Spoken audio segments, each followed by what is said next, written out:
रामबन का। ये मात्रा लिख दी ना सबकी। 2 लीटर ये 2 लीटर छाछ लेनी है आपको, 100 ml नीम का तेल लेना है, 50 ग्राम लहसुन लेना और 200 ग्राम मिर्ची का पाउडर। इन सबको 13 लीटर पानी में मिला देना, 13 लीटर पानी में। ये है, तो ये बहुत ज़बरदस्त औषधि है और आप इसका प्रयोग कर सकते हो और हर क्रॉप पे कर सकते हो। इवन हमने देखा है कपास में जो हैवी इल्ली आती है, गन्ने के अंदर इल्ली घुस जाती है, फिर आपके बैगन के अंदर इल्ली चली जाती है और पेड़ के अंदर अंदर चली जाती है, जो कोराजिन से भी नहीं जाती है। इतना महंगा जहर और इतना पॉइजनस जहर है कि उसकी एक बूंद का अगर 100 हिस्से कर दिए जाएं, एक हिस्सा आपके शरीर के अंदर चला गया तो आप मर सकते हो। इतनी खतरनाक पॉइजन से भी नहीं जाती, लेकिन इससे चली जाती है। तब ये बहुत 13 लीटर में अगर मिलाए तो बहुत स्ट्रांग हो जाएगा तब ये। नहीं होगा, एक ही उसमें खत्म हो जाएगा एक पंप पे। नहीं तो ये एक पंप में खत्म होने दो, जब दवा खत्म हो जाएगी दोबारा पंप बनाओगे आप दोबारा डोज बनाना होता है ना। हाँ 16 लीटर का टैंकी होता है आपका। हाँ, तो 100 लीटर में फिर आप उस हिसाब से इसको मल्टीप्लाई करके जोड़ लो। ये 15 लीटर पानी के लिए इतना मिलाना है आपको, तो 100 लीटर में आप 15 छक्का 90, 6 गुना मिलाना पड़ेगा आपको। 4। हाँ, तो वो मल्टीप्लाई आप कर लेना। अच्छा, इसके अलावा एक और हम आपको पीडीएफ देंगे जो फार्म किचन करके है ना। एक अभी हमने इसको तैयार किया है, उसको बोलते हैं हम फार्म किचन है ना, फार्म किचन। और इसमें पता है क्या है, जैसे हमारा किचन होता है, अभी देखो किसान को प्रॉब्लम ये होता है ना, वो कहता है यार 60 दिन पुरानी छाछ कहाँ से लेके आए, है ना, ये कहाँ से लेके आए, ये कहाँ से लेके आए। तो ये बताओ, जब आप घर में अपने घर में चाय बनाने जाते हो तो आप क्या गाय खरीदने जाते हो तुरंत कि चाय पीनी है गाय खरीदने जा रहे हैं? व्यवस्था करते हो कि नहीं करते हो? तो जब आप अपनी चाय की व्यवस्था करते हो तो भैया फसल लगा रहे हो तो उसकी भी व्यवस्था करो। सिंपल सी बात है। तो जब आप अपने किचन में घुसते हो, आपको चाय पीनी है, आप चाय पी के आ जाते हो, आपको पराठा खाना, पराठा खा के आ जाते हो, आपको मान के चलो पोहा बनाना तो पोहा बना के आ जाते हो। आप सारी व्यवस्थाएं अपने लिए रखते हो कि नहीं रखते हो?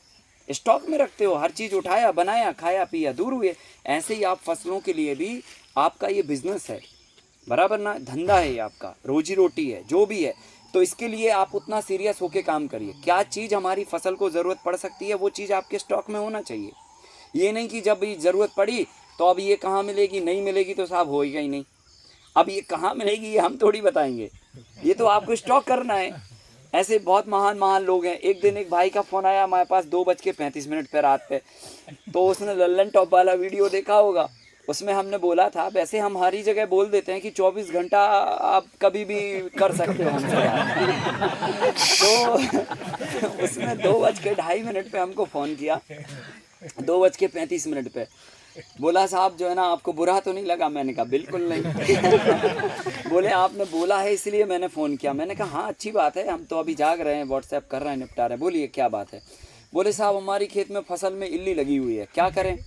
तो मैंने कहा यार उसमें 60 दिन पुरानी 2 लीटर छाछ डलेगी और 13 लीटर पानी मिला के, आप 2 चीज़ें मिला के आप खाली डाल दीजिए। साहब छाछ कहाँ मिलेगी?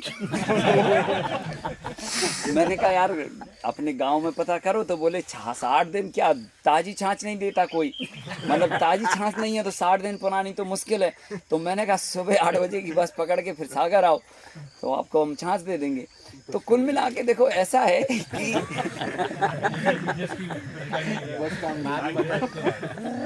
अगर ये दवा हमको लगनी है तो ये आपके स्टॉक में होना चाहिए।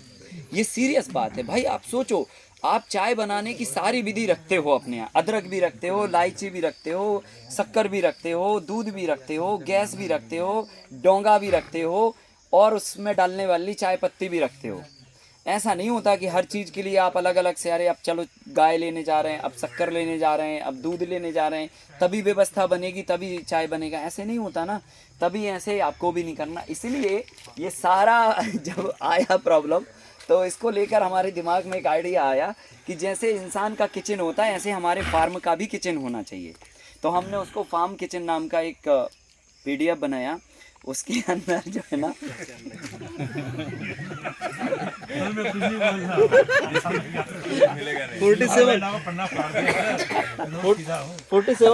अभी बोलने की जरूरत नहीं है आप। तो इसके अंदर ऐसे 14 प्लांट्स हैं जो आपके फार्म के अंदर होना चाहिए, बराबर ना। तो जब आपको ये मिलेगा लिटरेचर, उसमें आपको लिखा रहेगा अच्छा ये है इतनी व्यवस्थाएं, ये हमको अपने फार्म पे रखना ही रखना है। जैसे उसमें चूना है, रखना ही रखना है, नीम की खली है, रखना ही रखना है, नीम का तेल है, रखना ही रखना है, करंज का तेल है, रखना ही रखना है। कुछ ऐसे 14 प्लांट हैं, 14 पौधे हैं जो आपको अपनी मेड़ पे लगाने ही लगाने हैं, जो कभी भी आपको सडनली कुछ भी दवा मेडिसिन के लिए यूज हो सकते हैं। तो ऐसे करके हमने 48 को लिस्ट किया हुआ है कि ये 48 मटेरियल हैं जो आपके फार्म के अंदर होना चाहिए। तो वो आपको हम विथ चित्र के, विथ उसके विवरण के आपको देंगे, तो ये बहुत काम आसान हो जाएगा। जब भी आप खेती शुरू करेंगे, आप वो PDF के आधार पे ही अपना सारा मटेरियल अरेंजमेंट करके रखिए, और जब भी आपको जो भी चीज़ रखनी है, बस आप एक छोटा सा कोठरी बना दीजिए, उसके अंदर जाइए, आपको जो चाहिए वो आपको मिलेगा। नहीं तो पुराना हो गया तो पुराना हो गया तो चलने दो, पुराना 2 साल पुराना भी हो, कोई दिक्कत नहीं है। ये सब ऐसी चीज़ें हैं, जो नीम ऑयल है आप 10 साल बाद भी यूज़ कर सकते हो, एज इट इज़ प्रॉपर्टी रहेगी उसके अंदर। मूत्र भी हम लोग जितना पुराना रहेगा कोई दिक्कत नहीं, कोई प्रॉब्लम नहीं है ना। तो ये सब चीज़ें स्टॉक में होना चाहिए हमारे, है ना। ये बहुत सीरियस बात है। तो जब आप प्राकृतिक तरीके से खेती करने जा रहे हो, तो उसकी पूरी व्यवस्था, अरेंजमेंट आपके पास होना चाहिए। अब मैं आपको एक रेमेडी और बताने जा रहा हूँ, जो रेमेडी आपके बहुत काम की है ना, और मतलब वो भी आपके उत्पादन में लगभग 20 से 25% का इफाजा कर सकती है। बहुत सिंपल फार्मूला है, और ये रेमेडी करीब 5 चीज़ों पर काम करती है। मतलब 5 तरह की प्रॉब्लम को सॉल्व करती है, या 5 तरह की चीज़ों पर वो वर्कआउट करती है। नंबर 1 प्रॉब्लम, किसी पौधे में फूल ही नहीं आते हो, है ना।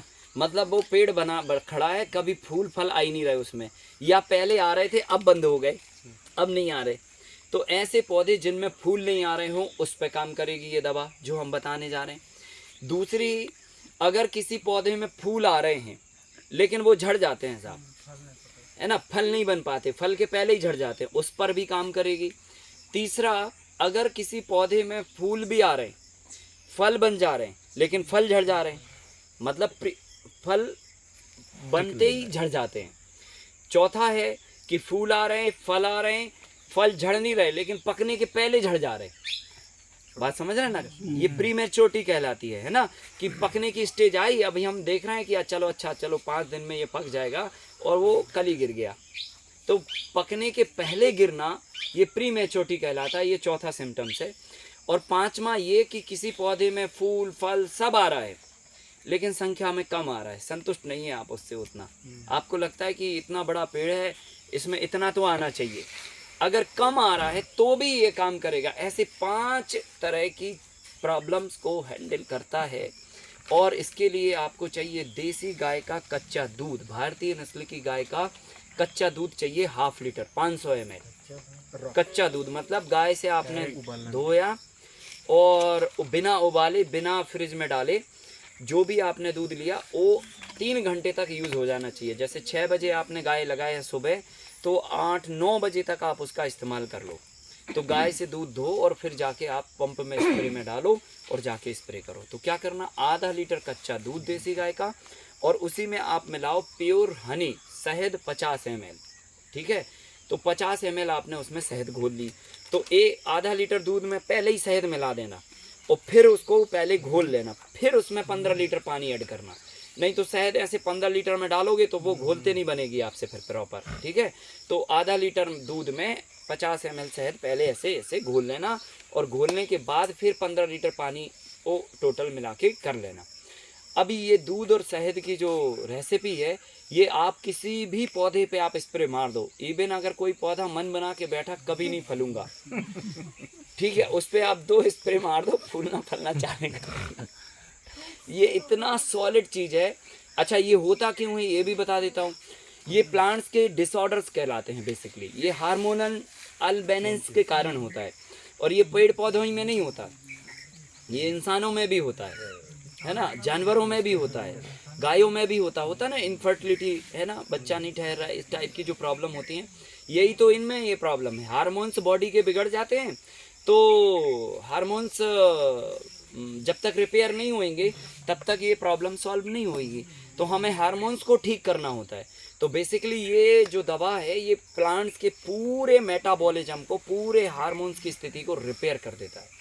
तो आप ये किसी भी स्थिति में यूज़ कर सकते हैं। अगर ऐसा है कि नहीं हमारे यहाँ तो सब पौधे फूल फल पे आ रहे हैं, तभी भी आप ये स्प्रे कर सकते हैं, क्योंकि इसको स्प्रे करने के बाद फूलों और फलों की संख्या बढ़ जाएगी। आप धान की खेती करते हैं झारखंड वाले भाई, आप अभी धान लगाओगे, जब फ्लावरिंग की स्टेज पर धान आए, आप 2 स्प्रे इसके मार देना, फिर आप देखना धान में 2 कुंटल का इफाजा हो जाएगा 2 स्प्रे से। लगभग 6 या 8 दिन का अंतराल रखना चाहिए। फल पे काम करेगा? हैं? फल के सभी पे जिनमें फूल से फल बनते हैं उन सभी पे काम करेगा। जैसे पालक है तो उस पे नहीं आपको स्प्रे करना, ठीक है, या फिर अदरक है, हल्दी है, इस पे स्प्रे नहीं होगा। जिनमें फूल आते हैं और फूल से फल कन्वर्ट होते हैं उन सभी पे काम करेगा ये, सभी पे। अनाज वाली फसलें है ना, फूलों पे भी काम करेगा, दलहनी फसलों पे काम करेगा, तिलहनी फसलों पे काम करेगा, पल्सेस पे काम करेगा, सारे ग्रेन्स पर काम करेगा, सारे फ्रूट्स पर काम करेगा, सभी तरह की उन वेजिटेबल्स पे भी काम करेगा, जैसे टमाटर हुआ, बैगन हुआ, मिर्ची हुआ, शिमला मिर्ची हुआ, है ना, जिनमें फूल से फल बनते हैं, उन सभी पौधों पर ये स्प्रे करने से आपको ज़बरदस्त लाभ मिलता है। स्प्रे करना जब फूल आ जाएगा जब? हाँ, फूल आने की स्टेज आए तभी, है ना, तभी करना है। तो आप इसके रिजल्ट एकदम देखना, फिर देखना क्या आपको मज़ा आता है। आप धान में स्प्रे करिए, आपको कम से कम 2 कुंटल का उत्पादन ज़्यादा मिलेगा। आप वही धान का एक गड़ा में आप धान उगाना और दूसरे गड़े में आप इसको प्रयोग करना, सेम वैरायटी, सेम पानी, सेम कंडीशन, और आप इसका रिजल्ट देख लेना। फिर आप हर साल अपना सकते हो इसको। बहुत सॉलिड दवा है, बहुत ज़बरदस्त दवा है। चलिए, हमारे यहाँ गोवा में जी, जानुआरी में जो फूल आते हैं ना मैंगो के, हाँ 2 बार है ना, हमेशा के काफी फूल जो झड़ जाते हैं। हाँ, तो उस पर भी हम स्प्रे मार सकते हैं, झड़ना बंद हो जाएंगे। हाँ, झड़ेंगे पर संख्या में कम झड़ेंगे, लेकिन फ्रूट, नंबर ऑफ फ्रूट ज़्यादा सेट हो जाएंगे फिर। तो प्लांट्स की ये स्थिति को ठीक करना बहुत ज़रूरी होता है, क्योंकि देखो पता है इंसान जैसा तनाव में है ना, कितने बार हम स्प्रे कर सकते हैं? 2 बार स्प्रे करिए, बस 2 बार में काम हो जाएगा। हाँ, और आम का पेड़ सर जैसे बड़ा है, बहुत बड़ा, तो उसको गन मशीन से स्प्रे करिए, अभी दिखाता हूँ आपको। 20 फीट तक भी जाता है उसका स्प्रे, और उसमें 10 फीट की राड है, मतलब 30 फीट तक आप स्प्रे मार सकते हो, है ना। तो कुल मिला के ये पौधे के हार्मोन्स को ठीक करता है, और मतलब जो है ना, जैसे हम आपको बता रहे थे कि इंसान जैसे स्ट्रेस में घूम रहा है, बराबर ना, उसी का बनाया हुआ ये तनाव है जिसके चलते वो परेशान है। और यही स्ट्रेस जो है ना पेड़ पौधों के ऊपर भी हो गया है। तो क्या हो रहा है, पॉल्यूटेड एयर है ना, पॉल्यूटेड वाटर और ध्वनि प्रदूषण, इन तीनों के कारण ये पौधे भी तनाव में रहते हैं। तो तनाव के कारण इनकी भी हार्मोन्स की स्थिति बिगड़ जाती है।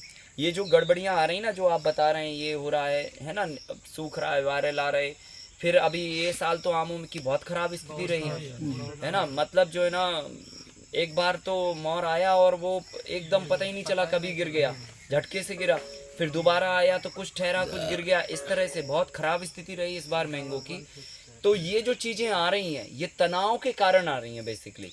तो ये स्ट्रेस जमा होता जा रहा है इन पेड़ पौधों में, फिर वो स्ट्रेस एकदम से निकलता है तो फिर दिक्कत होती है। तो आप ये स्ट्रेस को ये दवा से, ये मेडिसिन से दूर कर सकते हैं, इनकी हार्मोन्स की स्थिति को रिपेयर कर सकते हैं। तो ये बहुत ज़बरदस्त है, इसका आप प्रयोग करिए। किसी भी फसलों पर आप स्प्रे कर सकते हो, कंद वाली फसलों को छोड़कर और पत्ती वाली सब्जियों को छोड़कर बाकी सभी पर स्प्रे होगा ये, ठीक है। कंद वाली मतलब जो ज़मीन के अंदर होती, जैसे गाजर, मूली, हल्दी, अदरक, इस तरह की चीज़ें, और पत्ती वाली जैसे मेथी, धनिया, पालक, ये तरह की चीज़ें, इस पर बस स्प्रे नहीं होगा। और पत्ता गोभी पर भी नहीं होगा, बाकी फूल गोभी पर होगा, ठीक है, बाकी सभी चीज़ों पर होगा। तो इस तरह से इन चीज़ों को छोड़कर सभी पर आप स्प्रे करिए। ये बहुत सॉलिड दवा है और ये आपके पास होती है। है ना, कोई बहुत कठिन काम नहीं है इसको अरेंजमेंट करना। सर इंसानों पे भी ट्राई कर सकते हैं? कर सकते हैं ये इंसान के हार्मोन्स को भी ठीक करेगा, पर इंसान को चाहिए कि वो सुबह खाली पेट ये लेने के बाद कम से कम 1-2 घंटा मशीन में कुछ ना डाले, तभी ये काम करेगी, है ना, बिल्कुल काम करेगी। कच्चा दूध और ये कच्चा दूध 1 गिलास कच्चा दूध और उसमें 50 ml शहद, बिल्कुल काम करेगी। तो चलिए हम लोग अभी एक छोटा सा ब्रेक करते हैं। ब्रेक के बाद हम अपना लिक्विड खाद कैसे देते हैं और क्या क्या मशीनरी यूज़ होती है, फार्म इक्विपमेंट के बारे में बताते हैं, और कैसे हम प्रोसेसिंग में क्या क्या चीज़ यूज़ करते हैं और कैसे उसको हम प्रोसेस करते हैं चीज़ों को, वो भी आपको बताते हैं। ठीक है सर, एक लास्ट क्वेश्चन था। हाँ। जो पेड़ रहता है, मतलब आपने बोला था कि हर पेड़ में कैल्शियम फॉस्फेट ट्रंक को लगेगा, लीव्स के लिए मतलब अब नाइट्रोजन लगेगा, मगर रूट्स के लिए क्या लगेगा? रूट्स के लिए कैल्शियम और फॉस्फेट ही चाहिए। रूट जो बनती है ना वो कैल्शियम फॉस्फेट से ही बनती है। जड़, हाँ, कैल्शियम और फॉस्फेट से ही